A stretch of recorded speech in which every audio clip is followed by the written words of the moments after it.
y donde exactamente tú vas con un GPS, te paras ahí y te marca el 000 exacto. O sea, sobre esta evidencia, sobre este lugar arqueológico, tú te paras con un GPS y te marca la coordenada exacta. Nos quiere decir que los pueblos ancestrales sin GPS, ellos ya conocían por dónde pasa la línea del Ecuador, exactamente.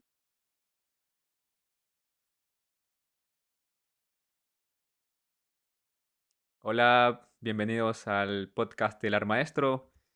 Soy Emanuel Ayala y hoy día tengo invitado a Daniel Cajas y me gustaría que Daniel se introduzca él mismo. Hola, saludos a todos, el mundo de acá, desde el Ecuador, desde Quito exactamente, desde el centro del tiempo.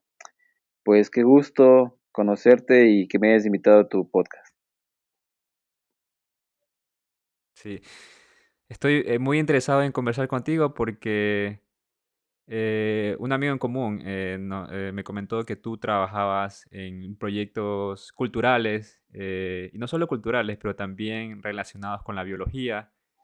Y en específico estoy interesado que me cuentes la historia detrás de este proceso de investigación que estás llevando a cabo, específicamente sobre el jaguar. Bueno, el jaguar acá en Latinoamérica es una especie muy representativa, ha estado presente todo el tiempo desde nuestra historia eh, ancestral. Hay evidencia arqueológica que al jaguar ya se lo representaba en estatuas, está en monumentos. Siempre el felino ha estado presente dentro de la simbología de los pueblos ancestrales. Ahora, ¿cómo yo me vinculo a este tema del jaguar? Eh, Bien, yo estudié biología en la Universidad Central del Ecuador. Empiezo a relacionarme con los ecosistemas de un país megadiverso. Es un país que, pese a que es un país muy pequeño, en extensión es muy rico en biodiversidad. Es uno de los países megadiversos del mundo, ¿no? Por algunas razones, básicamente por estar ubicados en la zona ecuatorial del planeta, en la zona cálida, ¿no? También justamente frente a las costas del Ecuador se cruzan dos corrientes marinas, la fría de Humboldt y la cálida de Panamá, que terminan uniéndose prácticamente en las Islas Galápagos, ¿no? Otros factores es la formación de la cordillera de los Andes que atraviesa el país. Esto ha generado también muchos microclimas en todo el territorio. Em, También las corrientes marinas y el viento ha traído también especies migratorias, ¿no? Es un lugar donde llegan muchas especies cuando las estaciones en digamos, más allá, ya en los territorios que son de clima templado, cuando llegan las estaciones, pues las especies tienden a migrar a los trópicos en busca de alimento. También esa es otra razón por la que nuestro país es megadiverso. Y también una razón importante es el aporte de los pueblos que han vivido aquí en este territorio, y ellos a través de la domesticación de especies también han aportado muchísimo a aumentar este número de especies, ¿no? Y por ende la diversidad. Esos son los factores que hacen que este país sea tan rico, ¿no? Tan rico en todos estos recursos naturales, culturales y humanos.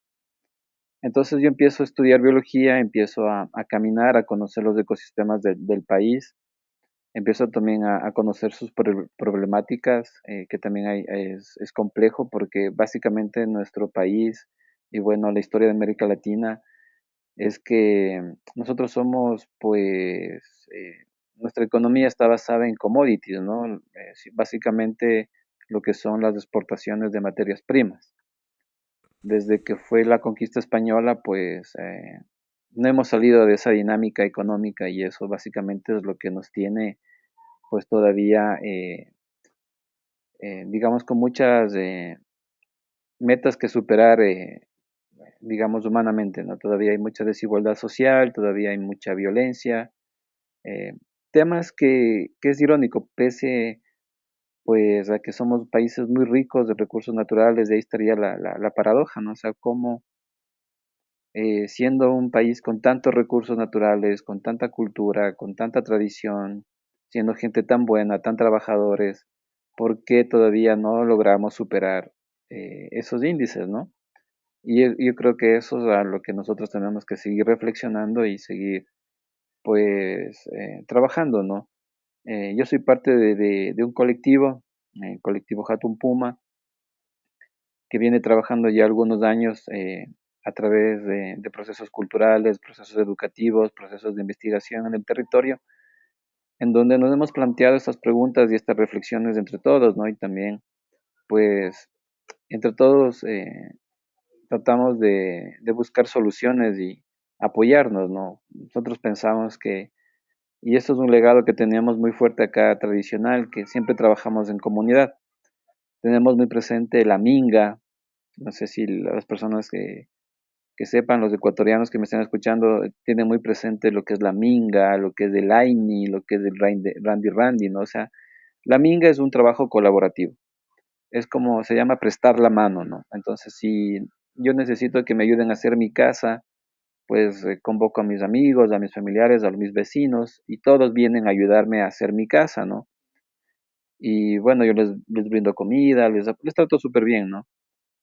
Entonces, cuando mi vecino necesite de la misma forma un favor, yo también voy y le presto ese favor, ¿no? Entonces, como que le pago, entonces, y eso es está muy presente en todo el trabajo, siempre acá en las comunidades, en el barrio siempre se llama mingas, ¿no? La minga es una palabra que está muy presente en los ecuatorianos y es algo que digamos, que nos representa y que nos marca mucho desde niños, ¿no? Escuchar esta palabra y ver cómo la comunidad se organiza para trabajar en un proyecto común es muy interesante, ¿no? Sí, que interesante que la palabra, para las personas que no saben, minga es una palabra quechua y el concepto de la minga es un concepto de las comunidades quechuas. Sí, exactamente, es un término, un quichuismo. Nosotros, el español que nosotros usamos en el Ecuador, tiene muchos quichuismos, tenemos una raíz muy fuerte de raíz indígena, básicamente somos mestizos, y está presente, ¿no? Muchos de esos quichuismos y muchos de esos valores, como te digo, ¿no? El randy randy, que es igual, ¿no? O sea, es un favor con otro. Eh, entonces, eso ha marcado mucho cómo nosotros también trabajamos acá, ¿no? Reivindicando, pues, estos principios. Eh, bueno, entonces, ¿cómo es que yo llego al jaguar, no? Em, Como yo te mencionaba un poquito en la introducción, yo vivo acá en Pomaski. Entonces, desde niño siempre había como la pregunta de qué significa Pomaski, esta palabra Pomaski. Y hay algunas hipótesis, ¿no? Hay personas que dicen que tiene que ver con la piedra Pómex, que tiene que ver con que hay un árbol que se llama el Pumamaki. Eh, Nosotros también, investigando un poquito más, hay una hipótesis que dice que es del asiento del puma, de puma y siki, ¿no? Puma, siki es asiento en quichua, es como el lugar del asiento del puma. Entonces hemos dado la tarea de investigar un poco históricamente qué se dice de este nombre, ¿no? Y por qué el puma está representado, ¿no? O por qué se lo quiso representar aquí. Entonces, en este caminar nos hemos encontrado en este territorio con mucha evidencia arqueológica. Hay lugares que ahorita son museos en donde se construyeron básicamente terrazas, se construyeron plataformas que ahora entendiendo, pues lo que está muy marcado son lugares en donde permiten la observación y la medición de los movimientos astronómicos relacionados a solsticios y equinoccios. Entonces, claro, nosotros podemos entender que la gente, las personas que vivían en este territorio, ya conocían exactamente cómo funcionaban estos movimientos de solsticios y equinoccios. Claro que nosotros acá en el Ecuador no tenemos las cuatro estaciones, prácticamente tenemos dos, de invierno y verano. No sentimos mucho el cambio de estaciones porque a diferencia digamos, los lugares que son un poco más ubicados en las zonas templadas, hay el cambio de estación, ¿no? Y se nota porque hay cambio de clima y todo eso. Acá en el Ecuador no sentimos mucho ese fenómeno, entonces no es que se percibe un cambio de estación y como que se marca la fecha, ¿no? Entonces esa fecha pasa como desapercibida. La gente, bueno, ahora estamos un poquito más empeñados en compartir este conocimiento con la comunidad y la gente sí en verdad lo estamos reflexionando y lo estamos incorporando ya. Eh, la gente, digamos, no tenía muy claro estas fechas contemporáneamente, pero la evidencia arqueológica en los nombres de los lugares que dejaron los pueblos nos dice que sí conocían. Si puedo preguntarte si es que aún se hacen algún ritual, alguna festividad alrededor de estas fechas. Sí, sí, se está retomando, ¿no? Con mucha fuerza lo que se conoce actualmente como los Raimis. Entonces, esto ha sido Ok. también como un despertar a partir de unos 5 años, un poco más tal vez. Desde los pueblos y nacionalidades indígenas han reivindicado este conocimiento que era propio nuestro. ¿Qué pasó? ¿Por qué, digamos, no es que se olvidó la fecha? ¿Por qué, digamos, cambió un poco la forma de celebrar estas fechas? Fue por el tema de cuando llegaron los europeos y ellos, para un poco dominar a los pueblos, lo que hicieron es montar las fiestas ancestrales, digamos, con fiestas y ritos católicos. Entonces, por ejemplo, al equinoccio de marzo, que ya se viene, que es un Paco Raimi, ellos le dicen la fiesta de la Semana Santa, ¿no es cierto? Eh, a la fiesta del Inti Raimi, que es un solsticio, que es en junio, los católicos le pusieron la fiesta del Corpus Christi. En noviembre tenemos la fiesta del Koya Raimi, que, que igual es un equinoccio, en septiembre, está afinados. Y Navidad, que es el último solsticio del año, que es el 21 de diciembre, pues es el Capac Raimi, ¿no? Pero la fiesta católica es la Navidad. Entonces ahí es que se mezclaron las dos culturas, ¿no? Ese sincretismo. Pero nosotros, claro, nos planteamos, ¿no? Esto porque la gente es tiene fe, ¿no? Es muy devota y tiene sus creencias y eso es respetable, ¿no? Pero claro, nosotros veíamos la manera de organizar la fiesta no tiene nada que ver con lo europeo, ¿no? En esta mezcla de culturas y de tradiciones, la forma como se organiza la fiesta para celebrar estos ritos católicos en estas fiestas que son ancestrales, digamos, eso es muy propio de acá. Sí, y ahí se vuelve, sí, y ahí se vuelve el tema de la minga. Ahí vuelve a hacerse la minga, porque la fiesta se celebra en forma de minga, porque a través de priostazgos se van pasando las tradiciones y el prioste asume la fiesta, pero toda la comunidad colabora en la fiesta.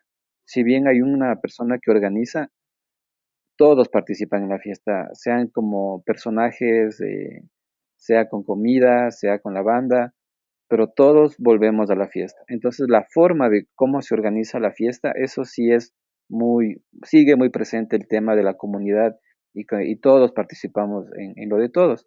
Entonces, claro, ahí decíamos, claro, se mezcló, si bien se impuso fiestas católicas a las ancestrales, pero ciertos elementos eh, perviven, digamos, no se perdieron. Por ejemplo, la comida que se prepara es con alimentos propios de acá. Entonces, la comida sigue muy presente. La música, ciertos ritmos de música que se cantan en estas fiestas, ciertas tonalidades, siguen siendo de acá. Los personajes que salen en las fiestas siguen siendo personajes de acá. Entonces, todos esos elementos nos han permitido entender de que si bien hubo una mezcla cultural, pues ciertas raíces culturales se mantienen, ¿no? Entonces, lo que te decía, claro, el nombre de Quito viene también tiene que ver con esto, ¿no? Porque Quito está conformado por dos sílabas, ¿sí? Que pensamos que es de un idioma que ya se extinguió, acá el que se hablaba aquí en este territorio, y entendemos que es un chachipano, chinipano, es una lengua parecida al safiki. El safiki el idioma que habla el pueblo sáchila. El pueblo sáchila es un pueblo indígena que vive acá en Santo Domingo. Todavía ellos están presentes y tienen su lengua, ¿no? Pensamos que el chachipano es una lengua parecida al safiki. ¿Y qué nos dice? Pues estos términos, ki básicamente significa centro, ¿sí? Ito vendría a ser el tiempo. Entonces Quito es el lugar del centro del tiempo. ¿Y cómo lo lograron determinar pues los pueblos quitus de ese tiempo, que acá era el centro del tiempo? A través de la observación de columnas que te van indicando la sombra al mediodía. Al mediodía, en los solsticios, tú tienes la columna, te refleja una sombra eh, extendida a un lado, y después en el equinoccio, a la misma hora, a las 12 del día, la sombra se recoge y prácticamente el día de equinoccio no hay sombra, porque el ecuador, por el movimiento de nutación, pues como gira 23 grados en su eje, el día del equinoccio estamos completamente perpendiculares a la línea del ecuador, entonces ese día no hay sombra. Y después de 3 meses que ya viene un solsticio, otra vez se genera sombra en la columna al mediodía, pero ya del otro lado. Y después de 3 meses la sombra se recoge. Entonces hay una crónica que nos dice que cuando Sebastián de Benalcázar llegó acá a Quito, encontró columnas ricamente talladas donde los indios veneraban en ellas. Eso dice la crónica. Y que Sebastián de Benalcázar mandó a derribar, ¿sí? Porque les consideraba que era una cuestión idólatra, ¿no? Pues nos dice esa evidencia de que exactamente en Quito existían estas columnas, existía esa tecnología que básicamente es un reloj solar que a través de la sombra nos puede indicar cuándo es un solsticio y cuándo es un equinoccio. Sí, entonces este conocimiento lo tenían presentes no solamente los pueblos quitus, ahora podemos entender que esta era la tecnología, digamos, como ahora el Internet o como ahora hablamos de la inteligencia artificial, que es algo que está, pues una tecnología que está ahora en todo el mundo. En ese tiempo, nosotros pensamos que esta tecnología de poder medir el tiempo a través de una columna era la tecnología que se empleaba en todo el territorio americano, porque evidencia de la misma forma nos indica en el pueblo de Tiahuanaco, que está en Bolivia actualmente, que también tienen las mismas construcciones también alineadas a las entradas, a las salidas del sol, cuando son solsticios, cuando son equinoccios, coinciden, ¿no? Las puertas que ellos colocaron, que es la puerta del sol, cuando es un solsticio, pues exactamente ese día del 21 de junio, el sol entra por la puerta. Es decir, los pueblos tiahuanacos también entendían, ubicaban exactamente en el horizonte por dónde va a salir el sol. Y la misma tecnología también la encontramos en México, ¿no? Está en todas las pirámides de Chichen Itzá, también está presente, o sea, la pirámide de Chichen Itzá con el fenómeno de la luz y sombra de la serpiente que baja, ¿no? Siempre en los equinoccios, pues es un fenómeno que nos dice que también el pueblo maya, ellos ya conocían también de esa tecnología de solsticios y equinoccios y sus construcciones y sus ciudades las fueron ubicando de acuerdo a esta cosmovisión. Sabes que eso es interesante porque el sol, obviamente, está más presente en toda Latinoamérica, porque como tú comentabas anteriormente, las estaciones no varían tanto. Yo que vivo acá en Berlín, eh, me sorprendí cuando tuve que experimentar el invierno en el que estoy pasando en este momento. porque obviamente hay mucho menos sol. Entonces, y no hay, en realidad, la mayor cantidad de sol que se puede obtener es durante la primavera y el invierno, ¿no? Perdón, el primavera y sí, entonces el verano. Y es interesante porque en Ecuador no es así, el sol es perenne, ¿no? Siempre el sol está presente. Inclusive en los Andes, en la parte montañosa, el sol, aunque haga frío, el sol está presente, o sea, casi siempre. No puede, obviamente hay momentos que se niebla. Entonces, tiene sentido lo que dices de que era un tipo de tecnología, porque claro, las condiciones climáticas y también geográficas eh, básicamente permitieron que estas comunidades creen tecnología alrededor de eso, porque sí, era más fácil, porque el sol estaba constantemente visible. Sí, sí, exactamente. El Padre Sol, ¿no? El Taita Inti, como lo conocemos, estaba muy presente en ¿Qué la es el Taita cultura. Inti? Taita Inti Taita es Padre, Inti Sol, ¿no es cierto? Entonces le conocemos como el Padre Sol, muy venerado, ¿no? Siempre muy respetado, muy querido, ¿no?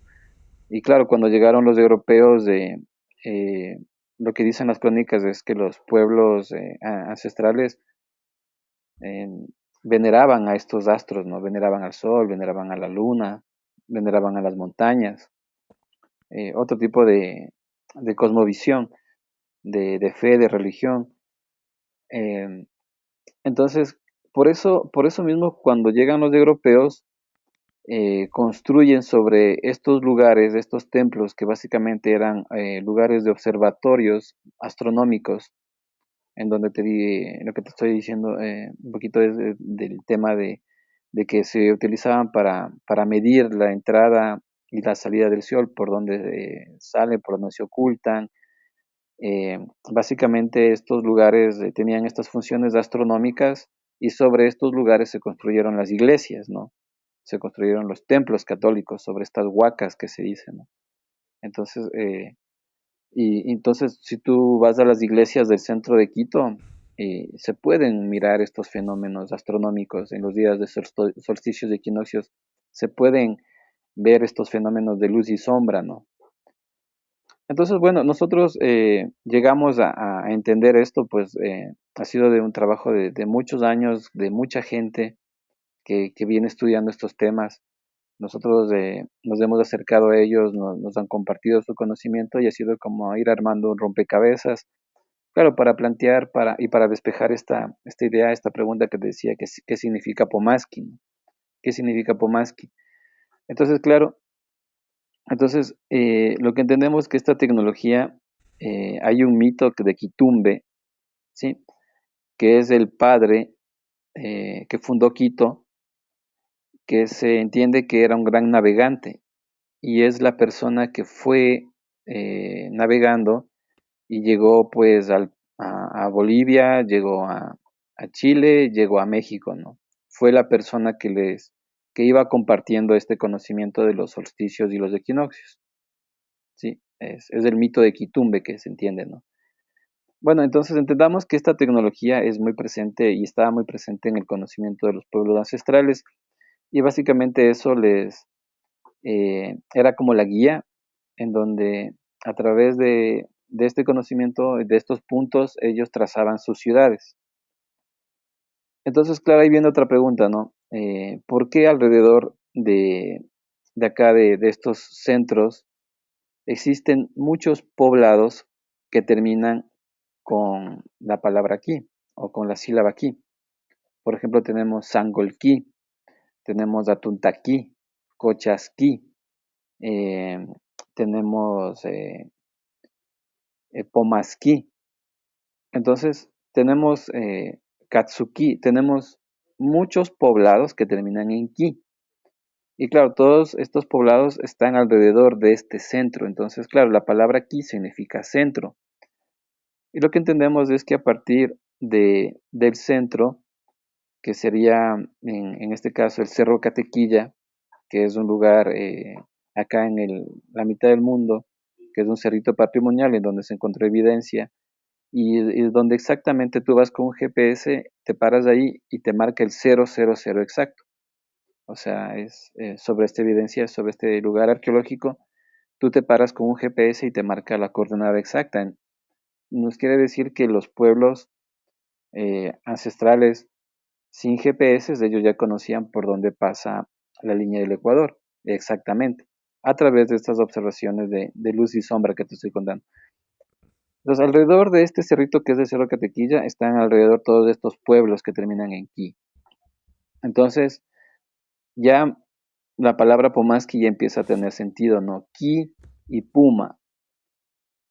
Entonces, el Puma, ¿por qué está presente también en muchos pueblos y en muchos lugares de Latinoamérica, ¿no? En mucha evidencia arqueológica?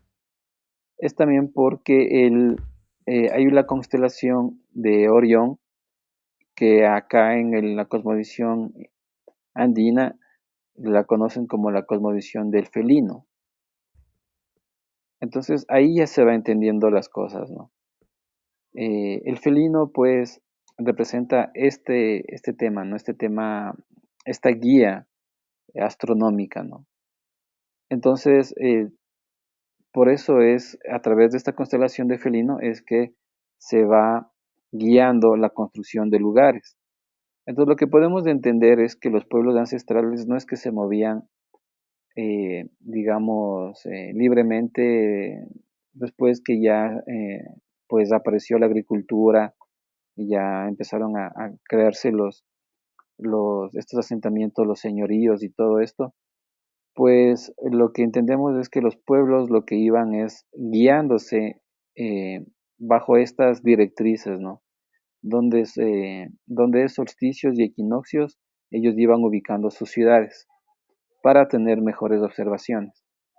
Y todo tenía que ir, pues, coordinado y coincidía exactamente, ¿no? Entonces, si nosotros comenzamos a hacer trazos de las ciudades, de los caminos que todavía quedan, por ejemplo, del Capacñán, ¿cómo se trazaban estos? Era básicamente todos guiados en relación a estos fenómenos. Tengo dos preguntas sobre eso. Sí. Primero, ¿crees que esta metodología de diseño de ciudades solo se daba en los lugares más montañosos o era en todo el territorio ecuatoriano? Y segundo, mencionaste un término quechua y un camino el camino, bueno, un camino. ¿Puedes describir qué significa este término quechua del camino o de este sendero? Sí, ¿qué pasa con las montañas? Las montañas son hitos, vienen a formarse como hitos. Entonces, si uno se para en un punto, puede usar como la montaña en el horizonte como un hito y puedes empezar a medir siempre desde ese hito y los otros puntos, ¿no? Entonces, básicamente, lo que les facilitó a los pueblos ancestrales estas mediciones es que las montañas, las tenían las montañas de ahí para servirse de guías como hitos, ¿no? Y poder a partir de esos hitos seguir trazando y diseñando las ciudades, los caminos. Porque entendamos que la religiosidad o la fe o la espiritualidad de estos pueblos está vinculada al sol. Entonces, todo lo que se construía, todo lo que se hacía, tenía que estar relacionado al sol y a su movimiento. Entonces, se ubicaban o se trataban de ubicar los mejores lugares para poder observarlos mejor. Y así pues coinciden, ¿no? Coinciden donde ahora hay evidencia arqueológica, Cochasquí, como te digo acá, Catequilla, Rumicucho, coinciden exactamente. Estos lugares son lugares súper privilegiados, ubicados estratégicamente para poder medir y poder corroborar y confirmar estas mediciones, ¿no? Entonces, claro, el Capacñán es un camino que prácticamente lo trazaron los incas, es un camino que ya se construyó desde Chile, o sea, por todo el Tahuantinsuyo, que en ese tiempo fue este gran territorio de los incas, básicamente desde Chile hasta acá Ecuador, ¿no? Hay el Capacñán, que sería Capac, que sería como el rey, y Ñan es camino, ¿no? O sea, como el camino real sería, ¿no? Entonces era este camino que iba uniendo todos estos pueblos, ¿no? Entonces los ingenieros de ese tiempo también iban, ¿no? Eh, Guiándose por estas mediciones, por estos fenómenos, ¿no? Claro, entonces eso ha sido un proceso de investigación de muchos años, como te decía acá, para tratar de entender la relación con el puma y por qué el puma ha estado presente siempre, la evidencia que nos dejaron y bueno, nuestra labor actualmente es volver a compartir este conocimiento. Nosotros estamos dando charlas en nuestro colectivo que se fortaleció, digamos, de cierta manera a partir de la pandemia. Sí, disculpa, antes de que se me olvide esta pregunta, tú decías que el Capañán iba de Chile hasta Ecuador, y decías que los incas usaban, o bueno, las comunidades indígenas y también los incas usaban las montañas como puntos de referencia. ¿También hay evidencia de que esto sucedía en las costas, a pesar de que no tenían estos puntos de referencia de las montañas, o era más relacionado con las montañas? Sí, es una pregunta que también justamente ahorita nos planteamos, que estuvimos en este fin de año, me fui para un poco Santa Elena, Manabí, Picuazá, también estábamos interesados en generar esa pregunta. Y claro, con los compañeros de la costa, les hicimos la misma pregunta, ¿no? Que tú nos planteas, ¿no? Si ellos ya primero si están conscientes de este conocimiento y, y si han corroborado, han confirmado que estos lugares que también hay en la costa están alineados a estos fenómenos astronómicos. Eso es un trabajo que lo estamos realizando con los compañeros de la costa, corroborar esa información. Yo seguramente que sí, porque todo va coincidiendo y todo va después, va encajando, ¿no? Es increíble cómo ellos eran muy meticulosos en sus mediciones y cómo iban dejando pues estos lugares, ¿no? Como guías. Seguramente que sí lo van a estar. Eso es un trabajo que lo estamos haciendo ya a partir de este año. Estamos un poquito interesados también en entender cómo eh, se asentaron, ¿no? Las primeras civilizaciones de la humanidad acá en Valdivia, acá en Chorrera, la cultura machalilla, los manteños, todos estos pueblos que son súper antiguos de las primeras civilizaciones que conocemos de la humanidad, están acá en la costa del Ecuador. Y seguramente sí, o sea, incluso la hipótesis se plantea un poquito más allá porque, claro, está eh, esta hipótesis sobre el origen del hombre americano, ¿no? Que nos dicen cómo llegaron, cómo se habitaron las poblaciones americanas y una hipótesis es que llegaron por el estrecho de Bering cuando se formó este puente, cuando hubo esta glaciación y se formó este puente justo en Bering, a través de este puente natural se lograron pasar las poblaciones por Siberia y poblaron Norteamérica y después bajaron a América del Sur. Esa es la una hipótesis y la otra es que llegaron navegando desde la Polinesia hasta las costas del actual Ecuador, ¿no? O sea, básicamente Valdivia, todo esto, ¿no? Entonces, claro, la pregunta de la EVA y las migraciones que hubo desde África, de la primera eh, población humana ya de Homo sapiens, que empieza a poblar el mundo, que se originó en África, pues lo que entendemos es que también tuvieron conciencia seguramente los pueblos africanos, bueno, ahora africanos, ¿no? Pero en ese tiempo los pueblos originarios, también ya empezaron a entender en su conciencia el movimiento de los astros y empezaron también a buscar referentes y cómo también formas de poder representar y poder, digamos, de cierta manera, compartir o perennizar este conocimiento, que es a través del monumento, ¿no? Entonces, los monumentos de Asia, que están presentes, también están relacionados a solsticios y equinoccios. En la India, muchos templos también están relacionados a solsticios y equinoccios. Entonces, lo que nos dice claro que este conocimiento vino, seguramente vino desde la Polinesia, vino a Ecuador, vino a las costas del actual Ecuador. De hecho, yo estuve en el Museo de Berlín.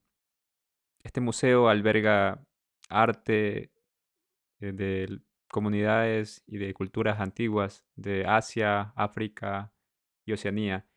Y fue interesante porque yo me quedé un poco sorprendido sobre cómo el arte de Oceanía tenía mucha similitud con el arte de las costas ecuatorianas y en específico los diseños de paja toquilla.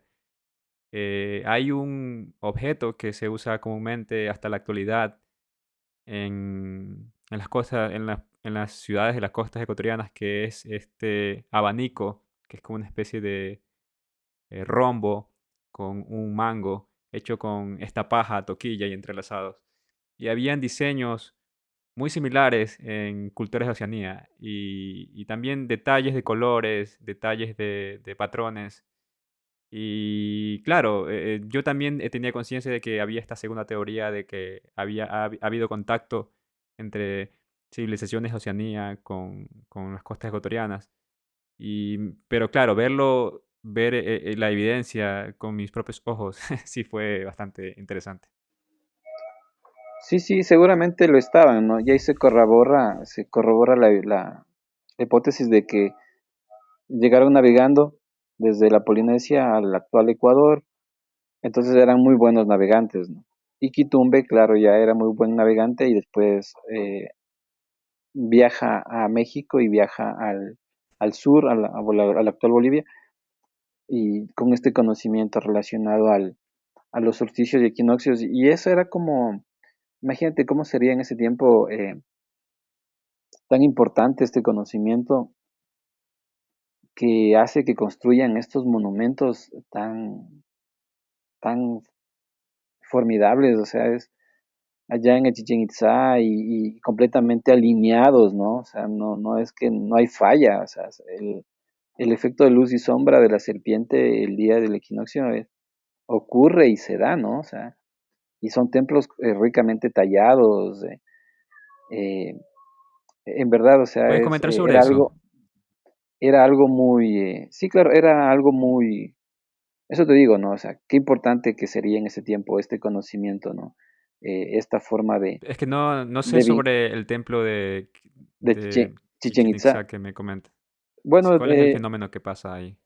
bueno, Chichen Itza es una pirámide, ¿no? Es una pirámide que está en la selva maya.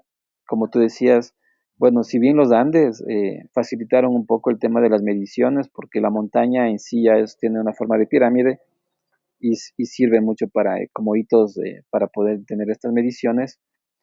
Allá en la selva maya es una selva, entonces es plano, no hay montaña. Entonces, claro, ahí ellos se vieron obligados a tener que construir pirámides. Digamos, de cierta forma acá en los Andes, las pirámides son las propias montañas.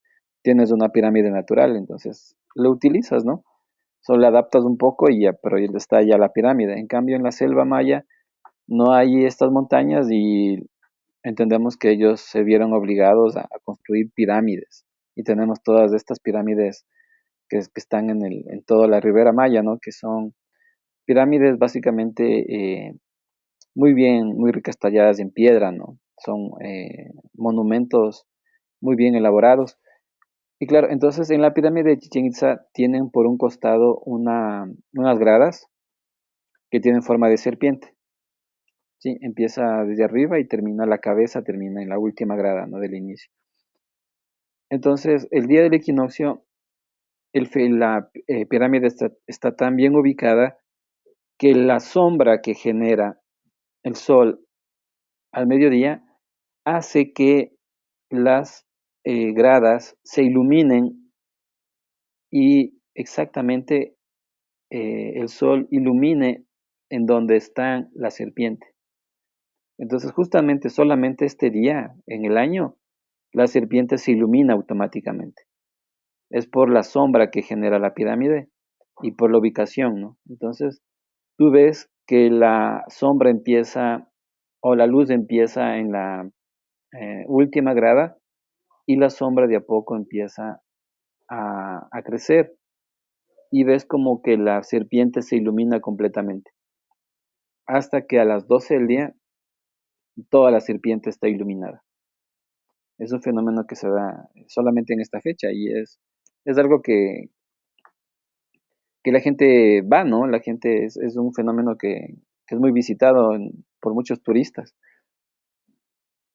Entonces, es interesante como este conocimiento que era muy propio nuestro, que nos dio origen a nuestra identidad, el nombre de la ciudad, Quito, el de los pueblos, todo eso, ¿no?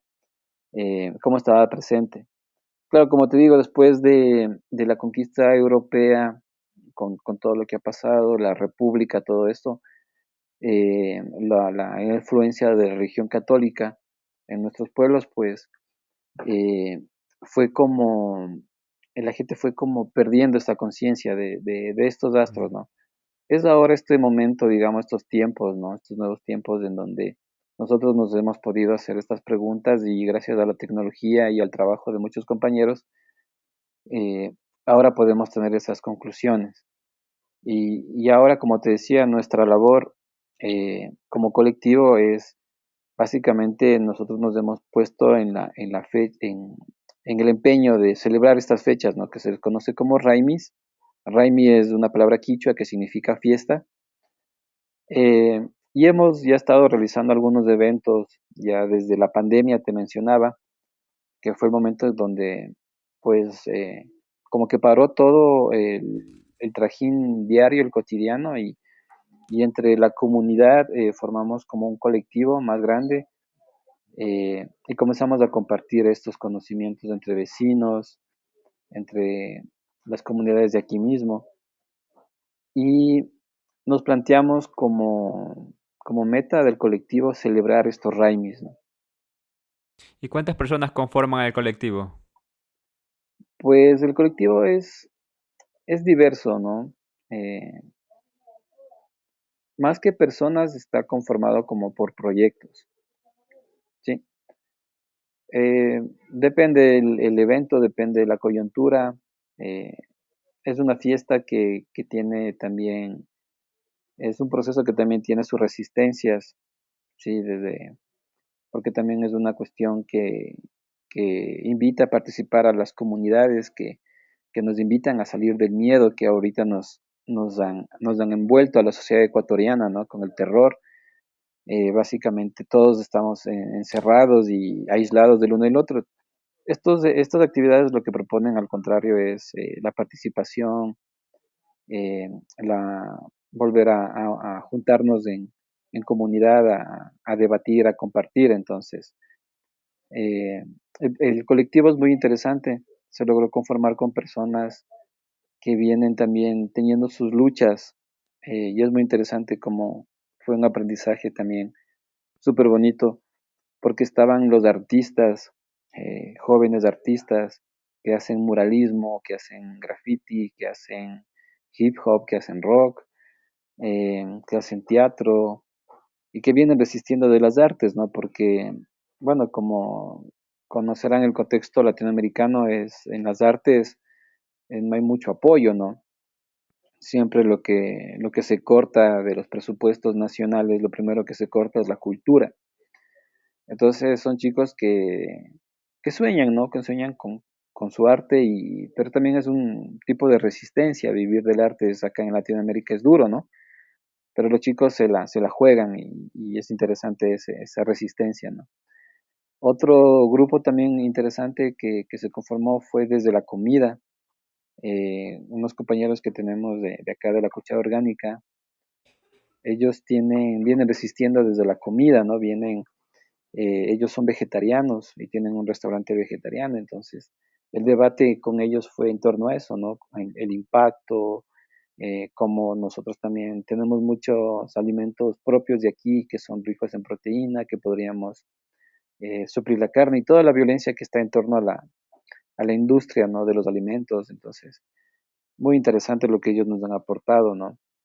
Y también ahí viene otro producto que es también que me gustaría mencionarles, que es ahora lo que estamos trabajando es con el ágave, acá le decimos penco o cabullo, que es el ágave básicamente. Bueno, la gente le relaciona el ágave con México, ¿no? Que es la planta donde se hace el tequila.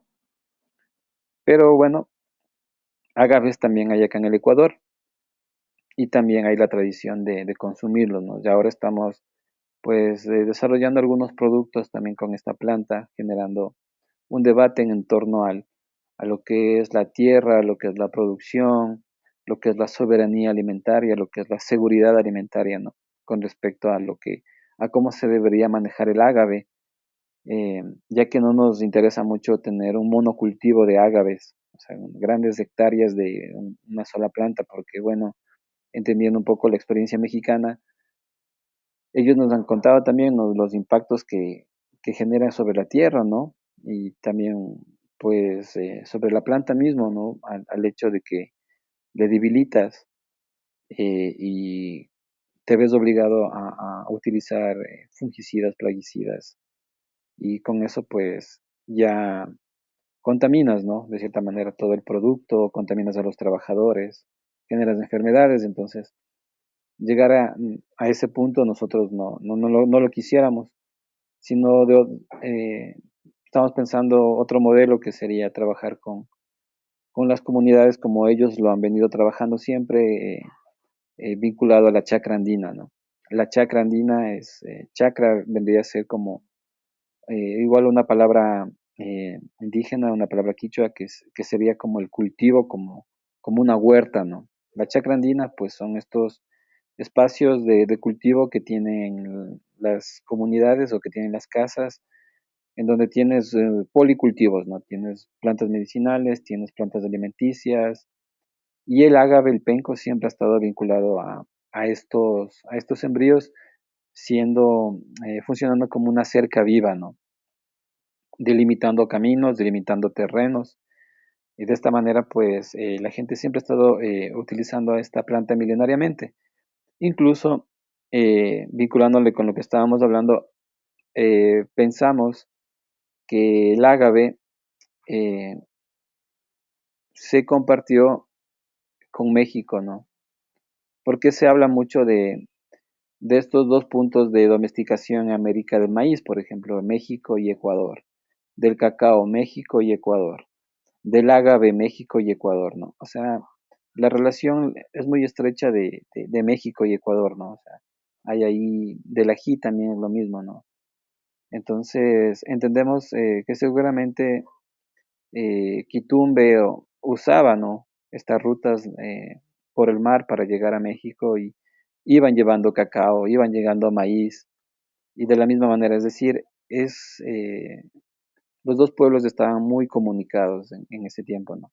Bueno, ahora esa ruta se utiliza para llevar el contrabando de todo lo que se están llevando, pero es lo que nos dice eso, ¿no? Que sí, México y Ecuador, o esas dos culturas, la maya la cultura quitu, estaban comunicadas y comparten, ¿no? Comparten los orígenes del maíz, del cacao, de los ajís y del ágave también, porque es interesante que solamente en México y en el Ecuador exista la tradición de abrir por un costado el ágave, obtener una bebida que nosotros le llamamos shawarmiski, que es un quichuismo igual, o sea, saguar es el nombre de la planta, miski es dulce, es un agua dulce, y en México le conocen como el agua dulce exactamente, ¿no? Entonces, solamente en estos pueblos el ágave se abre de esta manera, es como interesante. Y la pregunta es, ¿por qué solamente en México y en el Ecuador hay pueblos que abren por un costado el ágave y toman esta agua miel, ¿no? Y tienen la tradición del pulque, y nosotros tenemos el guaranguito, y todo eso, ¿no?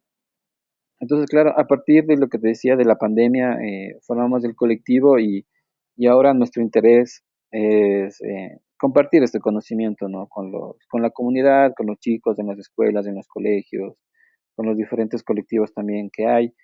Y claro, como te decía, esto se está empoderando desde el pueblo de nacionalidades indígenas, cada vez se está haciendo más fuerte y más visible. Y ahora se oye con mucho más fuerza el tema de los raimis, las fiestas de los raimis, los cuatro raimis, y cada vez es más participativo, hay más eventos, tiene más presencia, ¿no? Porque ahora ya entendemos, digamos, con fundamentos de dónde vienen, ¿no? Y por qué hay que celebrar esto, ¿no? Entonces, ha sido interesante, la verdad, de este trabajo que se está haciendo y que seguimos haciendo, ¿no? Entonces, pero como yo te decía, este conocimiento del solsticio de equinoccio no solamente está aquí en los Andes, sino es un conocimiento de la humanidad. También los pueblos en Irán también celebran, ¿no?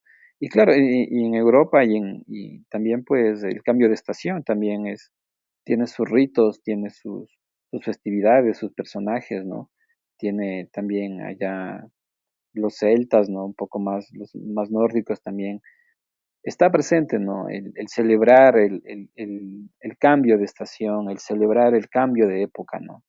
Algo que me comentabas es que sí, que me pareció interesante es el impacto de esta planta del ágave, y bueno, la conciencia que ustedes tienen de intentar entender cómo estas especies impactan en el ecosistema.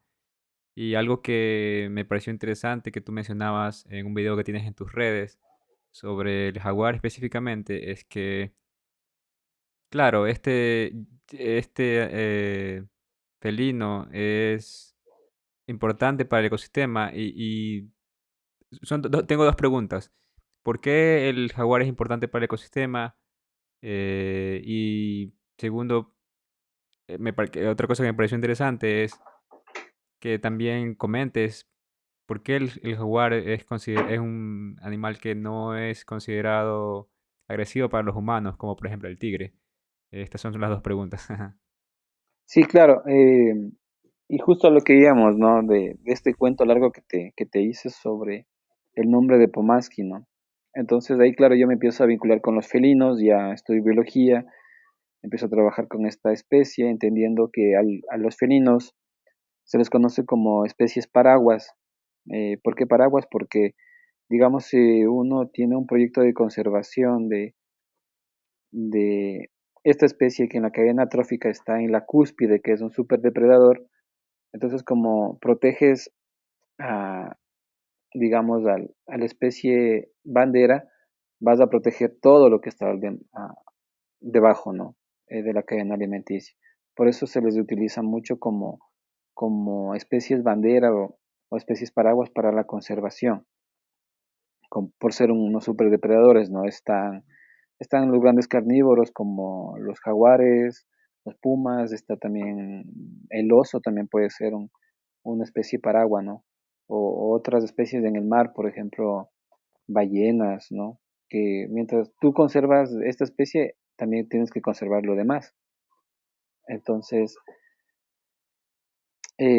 como te decía, ¿no? A partir de este conocimiento que tenemos de ancestral y relacionado a los felinos con el tema de la constelación del jaguar o de los felinos eh, que ha estado presente mucho en nuestra historia, nosotros empezamos a estudiar a estos felinos ya, digamos, más científicamente, ¿no? Y ahí es que a través, digamos, de la educación ambiental, la sensibilización, el arte, nosotros pensamos que son alternativas para que la gente vaya entendiendo y vaya comprendiendo también la importancia ecológica que tienen estas especies. ¿Por qué? Básicamente porque si nosotros tenemos un ecosistema donde sabemos que está el jaguar, sabemos que el ecosistema está funcionando equilibradamente y eso nos beneficia a nosotros por el tema de que vamos a tener buena calidad de agua, agua para nuestro consumo, agua para los cultivos, ¿no es cierto? Vamos a tener buena pesca, es decir, vamos a tener alimento. Eh, También vamos a tener polinizadores que llegan a nuestros cultivos y también nos permiten generar alimento. Entonces tenemos ciertos beneficios y ciertos servicios ecosistémicos ambientales que la especie nos brinda. Lugares en donde el jaguar ya no está, nos quiere decir de que ya algo está pasando, algo está ocurriendo en ese ecosistema que está pues trastocando todo este equilibrio de cierta manera, y a nosotros eso nos perjudica, ¿no? Porque ya se comienza a ver la mala calidad del agua, ya hay contaminación y seguramente hay monocultivo, seguramente hay caza furtiva, seguramente hay expansión de la frontera agrícola desmedida, no hay control de fungicidas, de plaguicidas. Entonces ya vemos que el ecosistema se cambia y con eso también nos puede traer pues enfermedades, ¿no? Entonces, claro, más allá de todo esto, el tema de cómo los pueblos, y aprendiendo siempre de la sabiduría de los pueblos ancestrales de acá, ¿no? Cómo los pueblos han sabido convivir con estas especies, ¿no? Convivir con estas especies. Y tú decías que esta convivencia era no era agresiva, porque entiendo que los jaguares no atacan a humanos, como Exactamente. los tigres, por ejemplo, comentaba. Sí, bueno, a diferencia de los tigres asiáticos, los jaguares no son tan grandes, son especies un poco más pequeñas, que prácticamente no está documentado, ¿no? No hay denuncias, digamos, sobre ataques de jaguares a personas. Tal vez sí por defenderse, si ya hay el acoso por la cacería con los perros, obviamente el jaguar va a tener una actitud agresiva, ¿no? Va a tratar de defenderse. Pero por lo general lo que sabemos es que estas especies, cuando vamos al campo, ellos nos están mirando, ¿no? Ellos pueden ser que están ahí, porque las trampas que dejamos, las trampas cámara, básicamente, que es la metodología que se utiliza para poder registrar estas especies en el campo, que son estas camaritas que tienen sensores de movimiento, ¿no? En donde cualquier especie, cualquier individuo o bicho que pase por ahí, pues la cámara automáticamente toma una fotografía o hace un video. Y eso puede estar ahí un mes, de acuerdo a la batería que tú le dejes, ¿no? Entonces tú vas después del mes y sacas del chip y revisas la información. Se ve que hay jaguares, ¿no? No solamente jaguares, sino muchas especies más. Entonces sabemos que los jaguares están ahí, sabemos que nos están mirando, pero obviamente ellos lo que tratan mejor es de pasar desapercibidos, ocultos, se quedan quietos, en silencio, esperan que nos vayamos y ellos continúan, ¿no? Tal vez, yo no digo que no, por accidente, ¿no? Tal vez te lo puedas encontrar, pero lo que van a tratar de hacer ellos es de huir, ¿no? No hay esta intención de atacarnos. Eh, lo que, a diferencia de lo que sí se conoce de tigres del Asia, que son más corpulentos, son una especie más grande de felinos, entonces, de lo que sí se sabe de los tigres es que ellos sí atacan a humanos, ¿no? Y está documentado eso, el ataque a humanos, porque son mucho más grandes, ¿no? Y tienen la fuerza.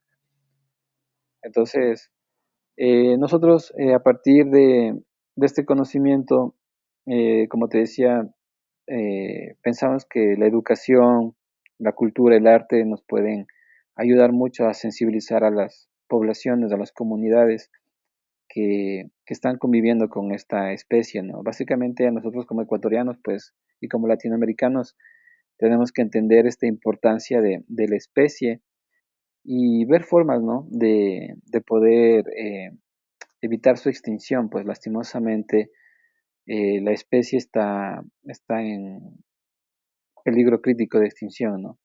El jaguar acá en el Ecuador lo tenemos en la costa y en la Amazonía. Entonces, en la costa, pues obviamente por su dinámica, que es, hay lugares donde son más habitados, ¿no? Hay más urbanismo, hay también mucha más cultivos de todo tipo, ¿no es cierto? Eh, es mucho más comercial, la costa está cerca de los puertos, ¿no?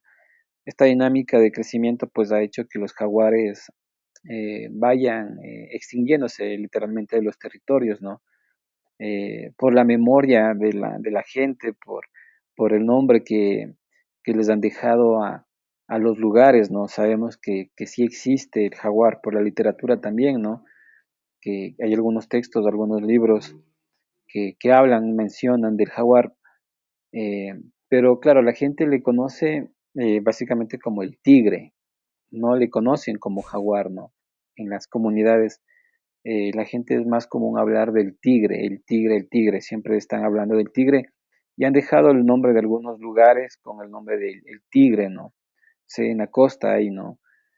Pueblitos que se llaman el tigre, es porque seguramente existían jaguares en el territorio, ¿no?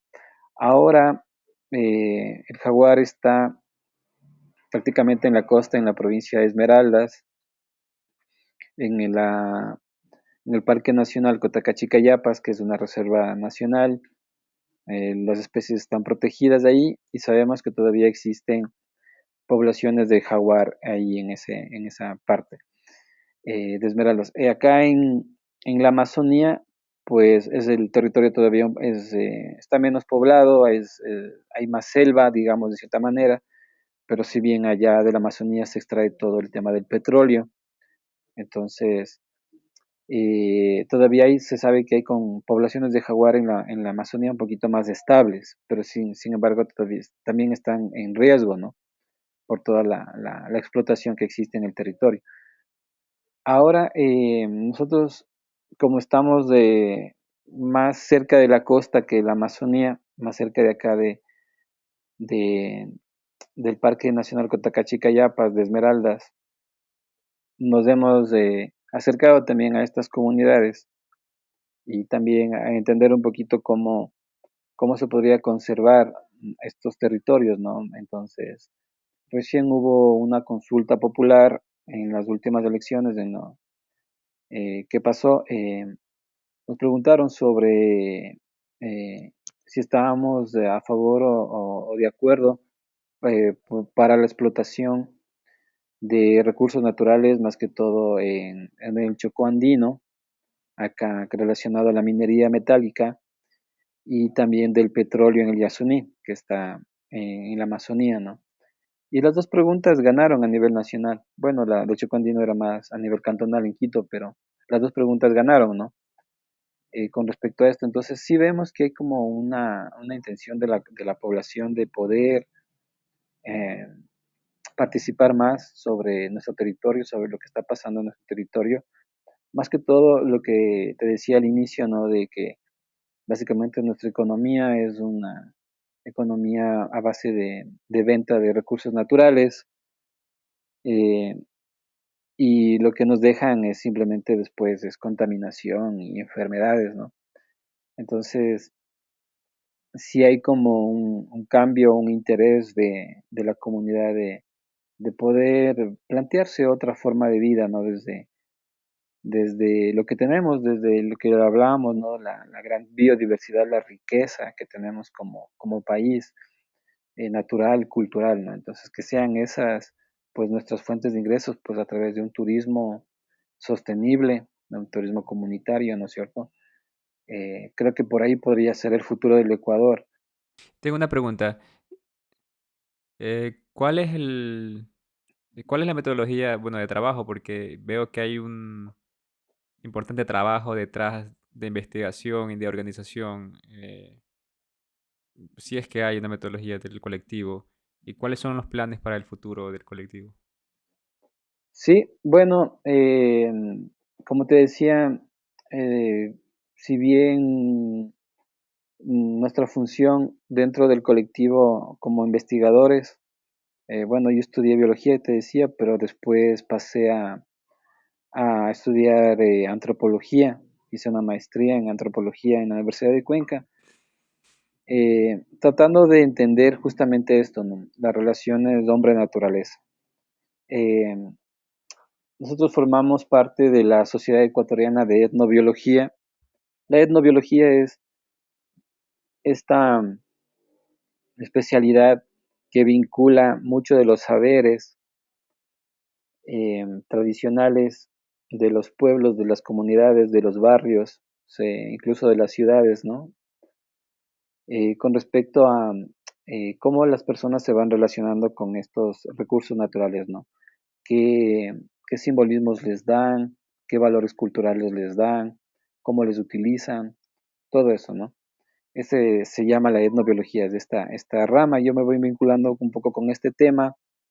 Acá en la mitad del mundo, como te decía, yo eh, empiezo a estudiar la minería de cantera, que acá es donde yo vivo, es una actividad que se ha generado ya por algunos años y digamos, es el fuente de ingreso de la población de acá, pero que también ha generado impactos. Entonces yo en la universidad me pongo interesado en estudiar estos impactos, empiezo a ir a las montañas a ver cómo están trabajando y eso. Y claro, mientras íbamos caminando a las montañas me voy encontrando con estos lugares arqueológicos que te voy mencionando. Entonces estaba la mina y junto a esta mina estaba el patrimonio cultural, estaba pues estos templos, estos lugares, ¿no? Incluso ahí la mina atentaba contra estos lugares, ¿no? A veces se van contra estos lugares, ¿no? La gente no entiende mucho sobre la historia y no le da importancia y los destruyen y eso, ¿no? Entonces nos vamos acercando ya con este interés.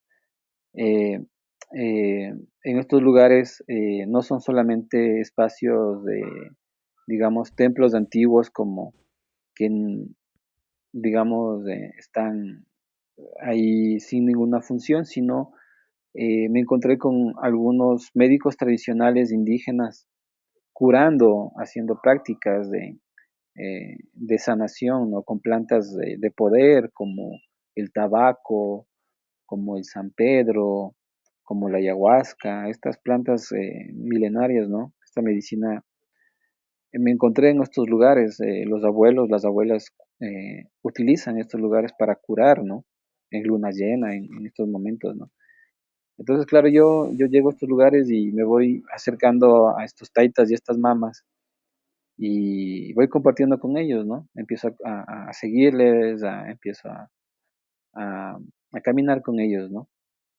Y claro, después de eso, yo hice mi tesis de pregrado en etnobotánica. Justamente describiendo esto, ¿no? Describiendo este conocimiento de los médicos tradicionales acá de la mitad del mundo. Y claro, pero yo cuando planteé mi tesis en la universidad me decían, pues esto es antropología, esto no es biología, nosotros hacemos otro tipo de investigación, nosotros hacemos índices, buscamos diversidad, ¿no? ¿Qué es esto? Sí, ¿no? Un poco ya, yo dije, chuta, me equivoqué de carrera, o sea, ¿qué pasó? Ahí, ahí voy llegando con la etnobiología, ¿no? Llega a mis manos unos textos de etnobiología y yo empiezo a leer, digo, sí, en verdad, esto es lo que yo estoy haciendo. Me voy a Colombia a un congreso de etnobiología que hubo, ahí me hago amigo de muchos mexicanos que hasta ahora son grandes hermanos y me voy acercando a la etnobiología, ¿no? Entonces, claro, cuando ya planteo mi tesis siempre había este componente etno que me hacía falta un poco entender más de qué se trata la cultura, cómo es que se construye, qué debates hay en torno a la cultura, cuáles son pues los teóricos, ¿no? Y ahí es que me acerco a estudiar antropología en la maestría y me acerca a la metodología del antropólogo, que básicamente es la observación participante, o sea, estar ahí observando, participando del evento, ¿no?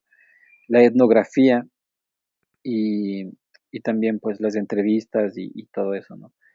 Entonces, claro, esa es la metodología que ahora yo y mi rol como investigador dentro del colectivo ha sido eso, ¿no? Ser una persona que documenta lo que está pasando en video, en fotografía.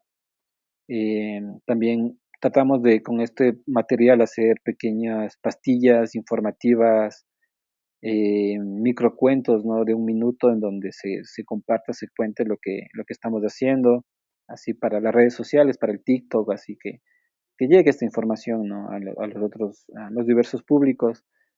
Eh, También sistematizamos esta información, la organizamos, también la reflexionamos, la teorizamos también Eh, Todas estas investigaciones a mí me han permitido plantearlas como temas para mis tesis de graduación, ¿no? Entonces, todos los datos que están ocurriendo en el proceso, yo los voy documentando, los voy organizando y después de eso me sirve para seguir teorizando y pensando, ¿no? Pensando sobre lo que está pasando.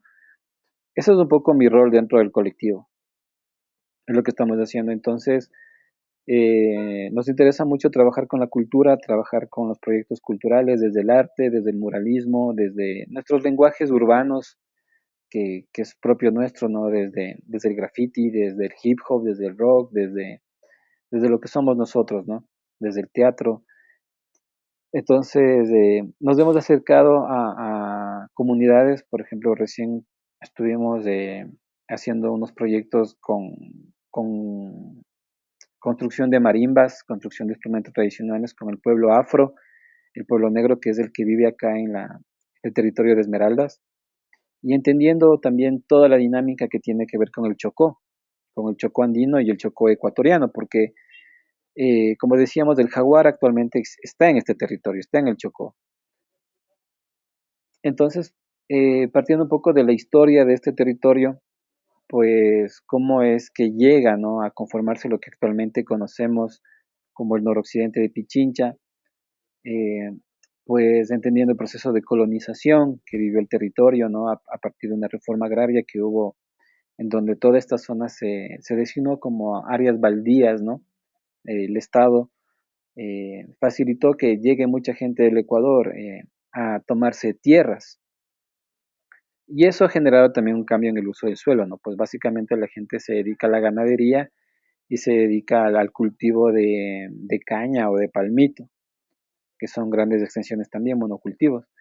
Entonces, claro, ahí viene y te decía, el desafío ahora de nosotros y es lo que estamos debatiendo con la gente del Chocó también, y eso es interesante lo que te decía de la consulta popular, porque te plantea sobre la mesa eso, ¿no? Otra forma de desarrollo del territorio, entonces, y entendiendo que pues todas estas actividades y acciones que se hagan van a favorecer para que el jaguar, otras especies como el oso, como el puma, también pues recuperen su territorio y se mantengan estables, ¿no? Se mantengan poblaciones sanas y eso es lo que estamos ahorita enfocados y trabajando y es interesante porque está la red de jóvenes de Chocuandino, están otros colectivos, ¿no? También de las comunidades, también del pueblo afro que ya empiezan a hacerse estas reflexiones, ¿no? Y empiezan también ya a tener posturas sobre cómo poder convivir con el jaguar, ¿no? Entonces nosotros nos hemos acercado a través del arte, a través de la marimba, a través de la música, a través de esto, contamos las historias, ¿no? Contamos lo que los abuelos nos han contado, les contamos a los niños, les hacemos participar y es muy interesante como ya la población se empodera y también ellos van siendo conscientes, ¿no? De que vivimos y convivimos con otras especies y que también ellos tienen derecho de estar y que nos hacen un bien también y que veamos formas, ¿no? De poder generar impactos no tan negativos, ¿no? Controlar un poco ese tema. Entonces es interesante cómo desde las comunidades ya toman conciencia y también toman posturas. Ujú, eso, mano. Me parece súper interesante el trabajo del colectivo. Me parece también interesante todos los diferentes proyectos que están abordando. El Jaguar, estas fiestas de Inti Raymi, los grupos de las comunidades afro, porque al final todo esto compone no solo la diversidad cultural del Ecuador, pero la diversidad biológica. Y claro, eso es algo también de orgullo, ¿no? Y a mí me parece increíble también que eso se lo empiece a plasmar y se lo empiecen a traducir en piezas artísticas y que sean parte también del orgullo de la gente que forma parte de estos ecosistemas y culturas. Y si la gente quiere saber más sobre tus proyectos, ¿dónde pueden ir sí, para poder seguirte, para poder participar? Sí, bueno, en Facebook tenemos un fanpage como Hatun Puma con J, sí, ahí donde siempre estamos compartiendo la información, siempre estamos subiendo videos, un poquito de lo que hacemos. por redes sociales, ahora estamos muy conectados, ¿no es cierto? También por TikTok tenemos también una cuenta, ahí estoy como Dani Pantera 22, que también podrían seguirnos, ¿no? Entonces, el proceso, básicamente nosotros seguimos el proceso, ¿no? Esto no es de ahora, es de algún tiempo. Hemos sido privilegiados en tener este acercamiento. Yo siempre me veo así, ¿no? Como una persona con mucho bendecida, de cierta manera podría decirlo así, porque estoy cerca de la gente, estoy cerca de los momentos. eh, por suerte no ha habido ningún incidente.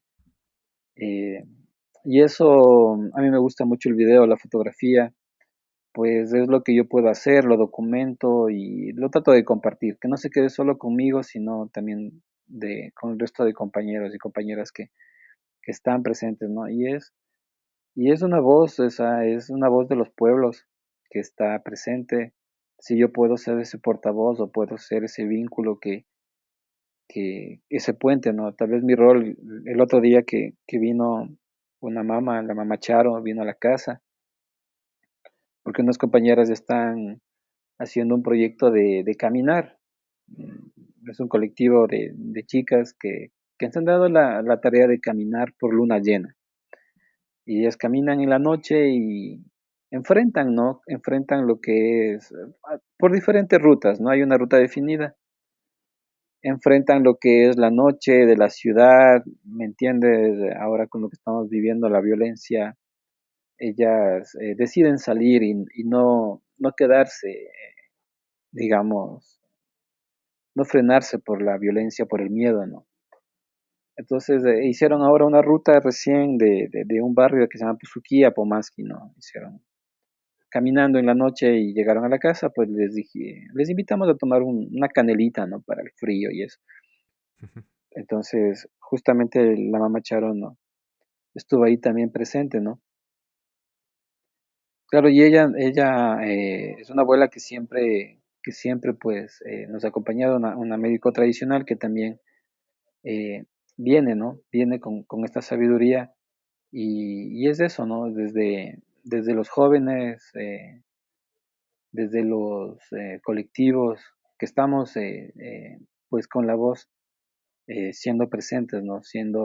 Participando en esto, o sea, tal vez las noticias y lo que está llegando del Ecuador eh, sea una estrategia eh, para controlarnos, o sea, básicamente con el miedo, ¿no es cierto? Pero somos más que eso, o sea, los latinoamericanos somos unos pueblos pacíficos, somos gente trabajadora, gente con muchos valores, gente buena. Y lo que nos está pasando desde mi punto de vista, pues es una confabulación, ¿no?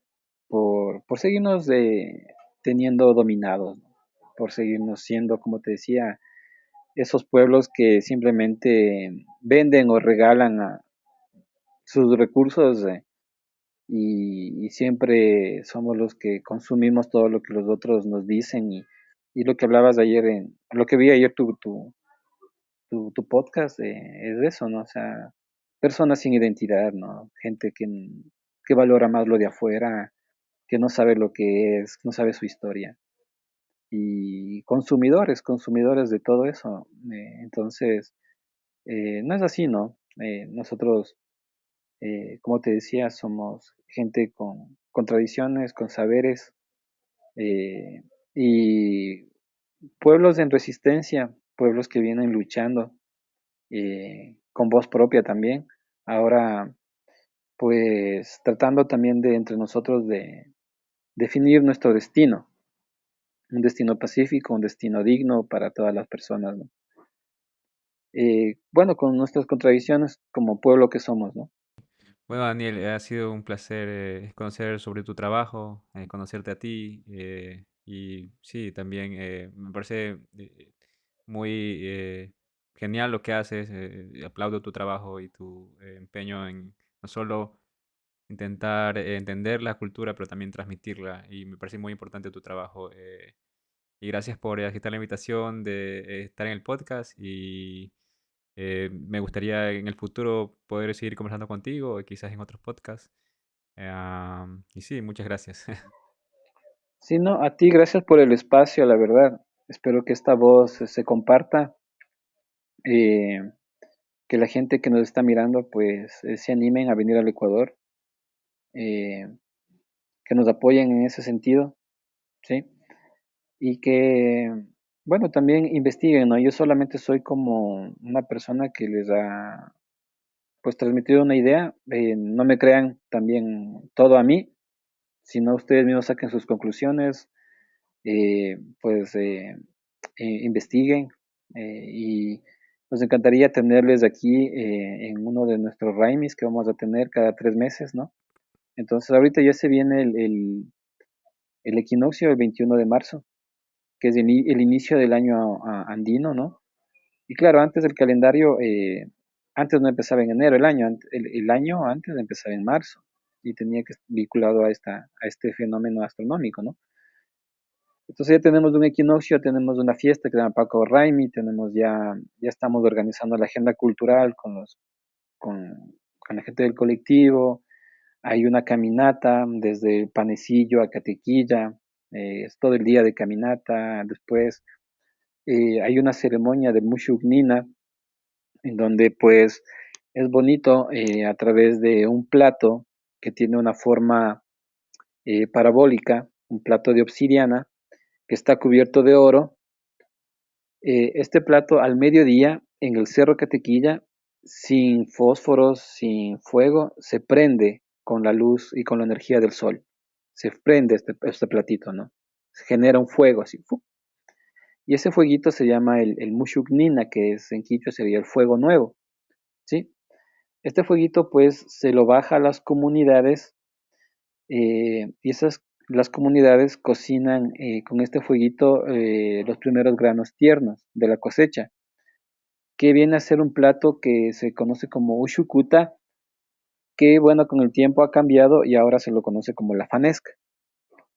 Entonces, no sé si allá en Berlín comen fanesca, que es un Bueno, plato. supongo que eh, los ecuatorianos que cocinan comida ecuatoriana todavía. Yo, claro, cuando me preparo comida costeña a veces como, pero en general como lo que puedo cocinar con el tiempo. Sí, Pero sí, no, entonces me decía, ¿qué fechas son las fechas de las festividades? A mí me encantaría también participar en alguno de estos eventos, porque me gustaría también. sí, y exactamente, eso es la idea, ¿no? La idea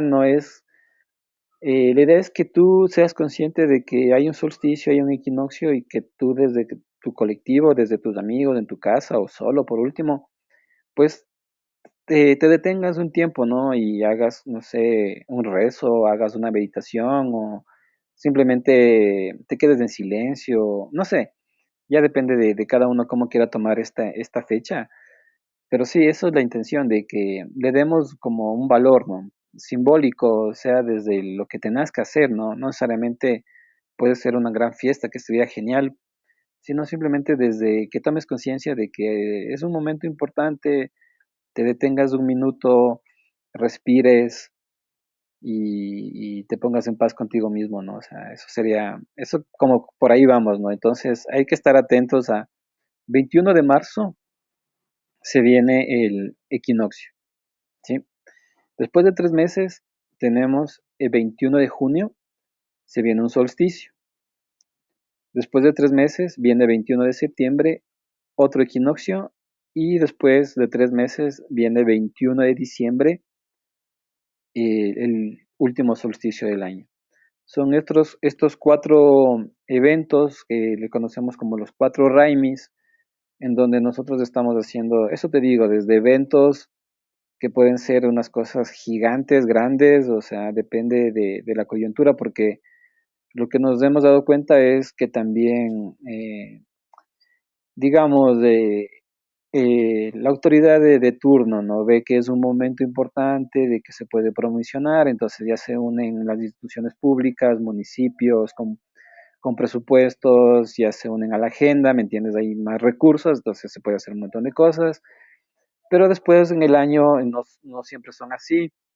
Por ejemplo, el equinoccio de septiembre prácticamente pasa desapercibido, nadie hace nada, es como una fecha muy apagada.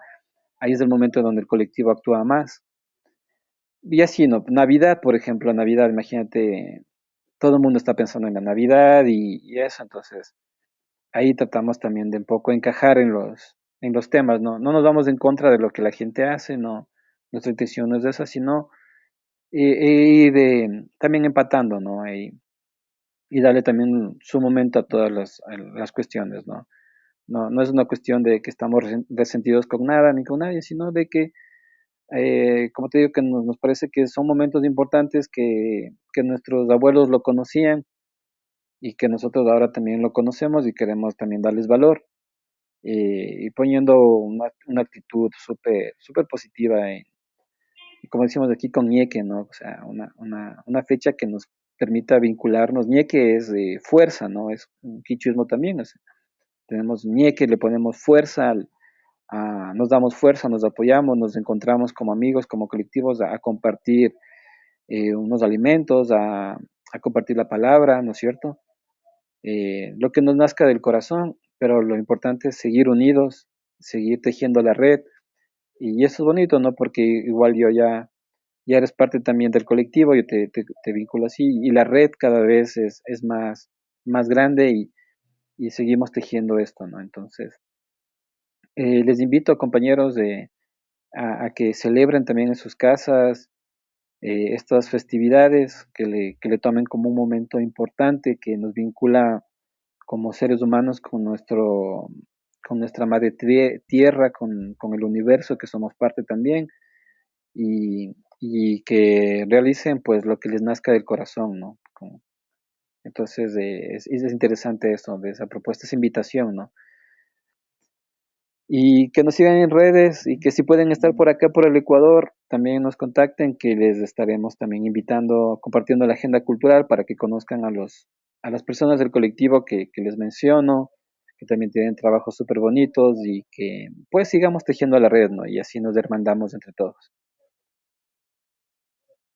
Gracias, Daniel. Cuando esté por Ecuador, voy a intentar contactarte para intentar participar en estas festividades. Y bueno, gracias al público que nos escuchó y bueno, esto ha sido todo por hoy. Chao a todos.